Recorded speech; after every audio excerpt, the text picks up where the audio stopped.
सभी हमारे गया के पत्रकारों भाइयों का स्वागत है।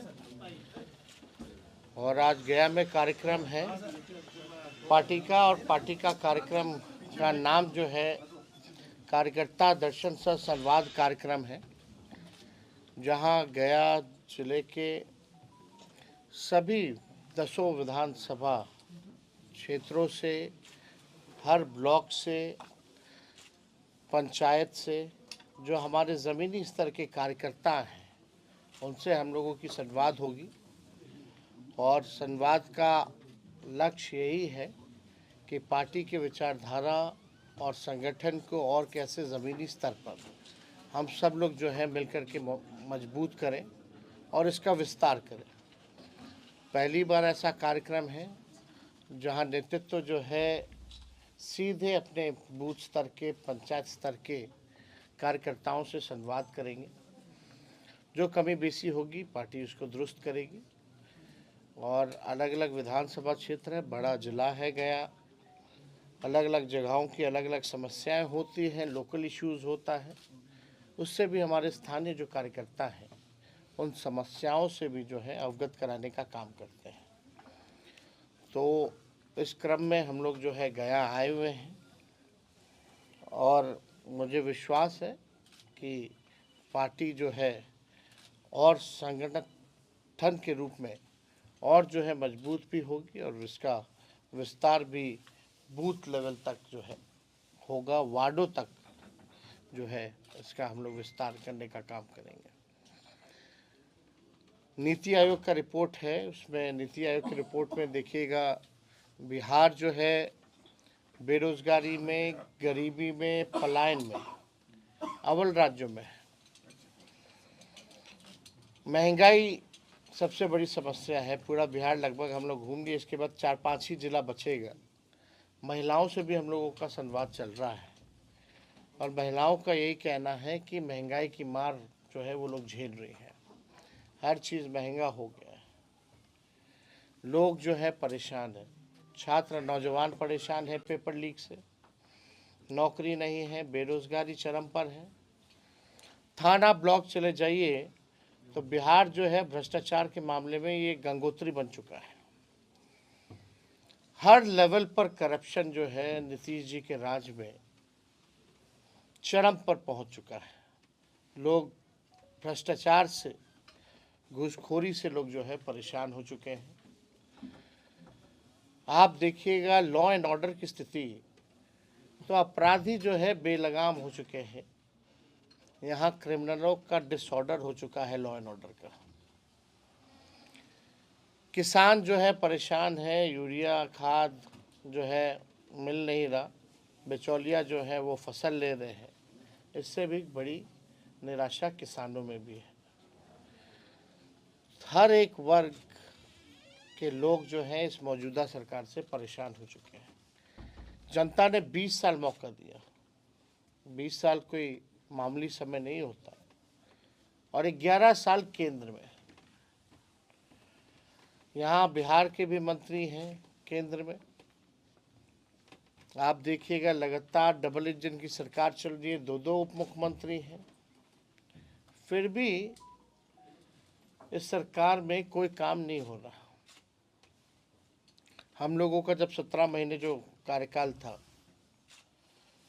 वही छात्र अभ्यर्थियों के चेहरे पर खुशियां होती थी, उम्मीद होती थी, वही गांधी मैदान पटना का लोगों के हाथ में नियुक्ति पत्र मिलता था, रोजगार मेला लगता था। आज वही गांधी मैदान में अभ्यर्थियों को पकड़ पकड़ के पीटा जा रहा है ठंड में। लोगों के आंख में आंसू है, निराशा छाई हुई है। हम लोगों ने 17 महीने में 5 लाख लोगों को सरकारी नौकरी, 3 लाख नौकरी प्रक्रियाधीन, ये वही प्रक्रियाधीन नौकरियां हैं जो बीपीएससी का भी निकल रहा है। 4.5 लाख नियोजित शिक्षकों को हम लोगों ने राजकीय कर्मी का दर्जा हम लोगों ने दिया। आईटी, स्पोर्ट्स, टूरिज्म पॉलिसी हम लोगों ने बनाया। गया के लिए हम सब लोगों ने, आप जानते हैं कितना रोड, पुल, पुलिया हम लोगों ने देने का काम किया। विष्णुपद जो मंदिर है उसका भी जो ओवरब्रिज जो बनना है, जो और उसका सौंदर्यीकरण जो करना है, इंफ्रास्ट्रक्चर बेहतर करना है, वो हमारे डिपार्टमेंट से। ही किया जा रहा है। कई बार हम लोगों का गया भी आना हुआ, टूरिज्म के क्षेत्र को लेकर के जो भी हम लोगों ने किया, जो फंड हम लोगों ने अलॉट किए गया में, उसमें भी हम लोगों ने विशेष तौर पे यहाँ का ध्यान रखा। आप लोग देखिएगा, जितने आंगनबाड़ी हो, तालमी मरकज़ हो, विकास मित्र हो, टोला सेवक हो, शिक्षा मित्र हो, ममता आशा, इनके आय को भी हम लोगों ने दुगुना किया उस 17 महीने की सरकार में। 50,000 करोड़ का निवेशकों को बुला करके हम लोगों ने MOU साइन कराया उस 17 महीनों में। पहली बार देश में जाति आधारित गणना हुई उस 17 महीने में, और पहली बार देश में सबसे ज़्यादा 75% आरक्षण की सीमा हम लोगों ने बढ़ाने का काम किया। 65 + 10% EWS का एज इट इज़ हम लोगों ने रखा। तो जो काम उस 17 महीने में हुआ, आज 1 साल से ज़्यादा हो गया इस NDA सरकार को। 2 बीजेपी के उप मुख्यमंत्री हैं, यहाँ के केंद्र मंत्री हैं। एक उपलब्धि अगर कोई बता दे उन लोगों की तो बात हो, लेकिन मौजूदा सरकार में कोई उपलब्धि नहीं है। कई जगह यूनिवर्सिटी में जितने प्रोफेसर्स वगैरह हैं, उनको सैलरी समय पे नहीं मिल रहा। 4-4 महीना हो गया, 5-5 महीना हो गया। मुख्यमंत्री यात्रा पे निकलते हैं तो 3 बार तो नाम बदला जाता है यात्रा का, लेकिन ताज्जुब की बात है कि अपनी जनता मालिक से संवाद करने के लिए 2 अरब 25 करोड़ 78 लाख रुपए खर्च करना पड़ रहा है। बिहार गरीब राज्य है। हम लोगों की शुरू से मांग रही थी कि भाई बिहार को विशेष राज्य का दर्जा दीजिए, विशेष पैकेज दीजिए। वही बात नीतीश जी कहते थे कि बिहार को मिलना चाहिए, नहीं तो हम पद यात्रा निकालेंगे। आज तो खुद वो सरकार में बैठे केंद्र में, तो देगा कौन? आज विशेष राज्य के दर्जे के बारे में क्यों नहीं चर्चा होती है? और ये जो यात्रा पे आप कहते हैं गरीब राज्य है, 2 अरब 25 करोड़ 78 लाख रुपए आप खर्च कर रहे हैं, और वो भी ग्रामीणों से नहीं मिलते, ना जनता से मिलते, ना संवाद करते। वही पटना में जो चंद अधिकारी हैं रिटायर्ड वगैरह, उन्हीं को लेकर के घूमते हैं। तो ये पैसा जो है अधिकारियों की लूट की छूट की यात्रा है। ये प्रगति यात्रा नहीं, ये दुर्गति यात्रा है।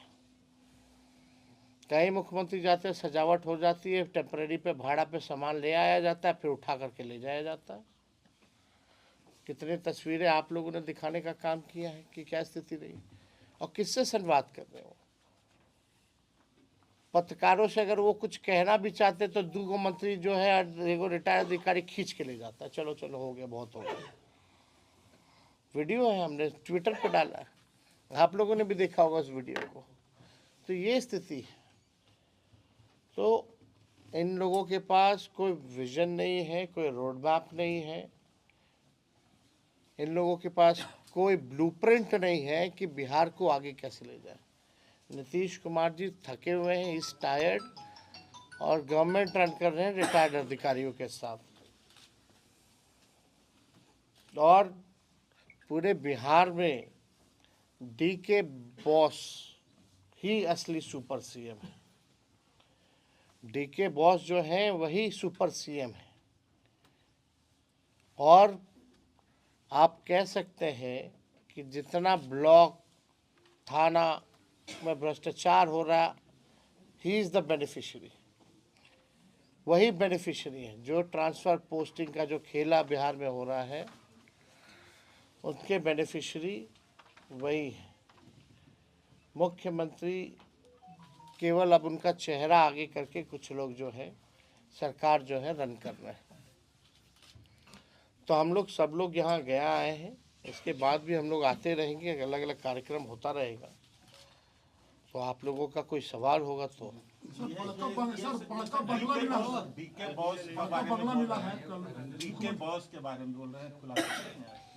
आज नहीं, आने वाले समय में हम ज़रूर करेंगे, और हमारे पास एविडेंस है, पुख्ता चीज़ें कैसे ये खेला हो रहा है, DK बॉस कैसे वसूली हो रहा है, डीके टैक्स कैसे लग रहा है बिहार में, इसके बारे में ज़रूर सबके सामने सार्वजनिक हम जरूर करेंगे। सर दिल्ली में आरजेडी की भूमिका क्या है? हम लोग चुनाव जी तो नहीं, हम लोग कांग्रेस के बजाय आम आदमी पार्टी को हम लोग चुनाव नहीं लड़ रहे हैं। तो इंडिया गठबंधन का क्या मतलब स्ट्रक्चर रह गया है? कितनी बार हमने जवाब दे भाई, इंडिया गठबंधन मतलब कांग्रेस अलग थलग बिहार में है इंडिया। आप बिहार के पत्रकार हैं, दिल्ली वाले लोगों को जाने दीजिए, हम लोग तो है ना बिहार में इंडिया अलायंस। इंडिया अलायंस में तो बिहार में है ही ना हम लोग शुरू से ही। आपके विधायक मुख्यमंत्री अपने से बंगला दिया, आपके विधायक को, आपके जो विधायक थे पहले चेतन आनंद की बात कर बड़का बंगला मिला है उनको, जो गर्दनी बाग में मंत्री कॉम्प्लेक्स। अरे कल को अपने घर में क्यों ना बुला लें उनका भाई, उनका सरकार है, उनकी मर्जी। चेतन आनंद का आरोप है कि आरजेडी में आंतरिक लोकतंत्र नहीं है, विधायक से भी बात तेजस्वी जी नहीं करते हैं। मेरे साथ बैठ के तो गाना गा रहे थे। पशुपति पारस महागठबंधन के हिस्सा होंगे? देखें वो वीडियो। सर पशुपति पारस महागठबंधन आपको क्या लगता है?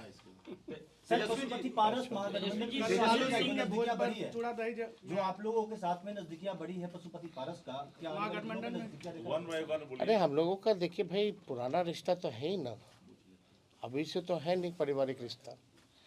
अब वो भोज पे बुलाए थे तो इसलिए हम लोग गए थे, लेकिन कोई पॉलिटिकल चर्चा भी नहीं हुई। सर सुनील सिंह मामले में सुप्रीम कोर्ट ने जो रीजनल हाउस को होल्ड कर दिया है, इस मसले को आप कैसे? देखिए, हम तो अदालत का शुक्रिया अदा करते हैं और हम सब लोगों को न्यायालय पे पूरा भरोसा है कि इंसाफ होगा।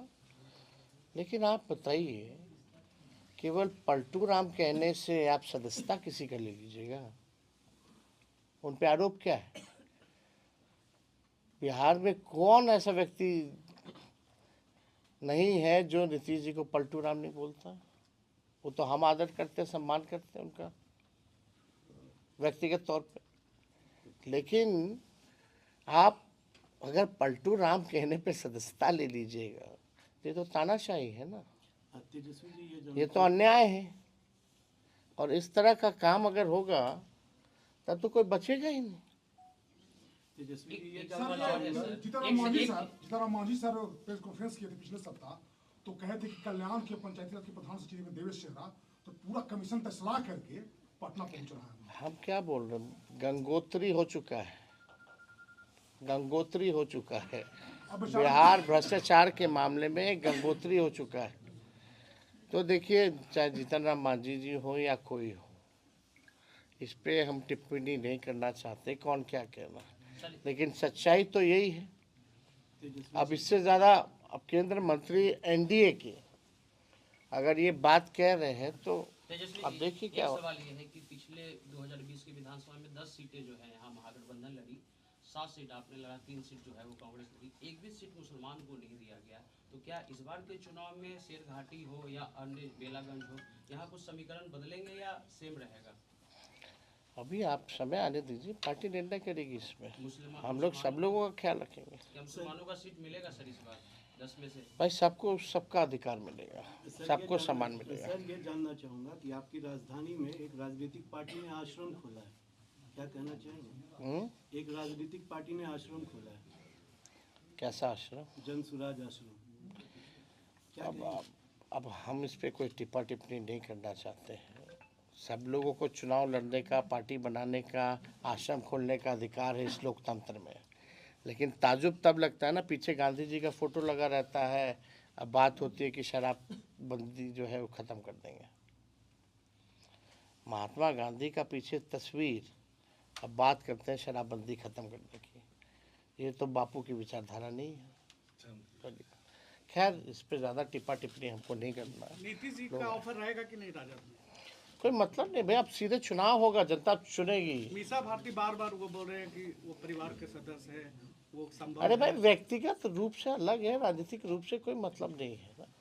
लैंड फॉर जॉब के मामले में आज सुनवाई है सर, हर महीने होता है।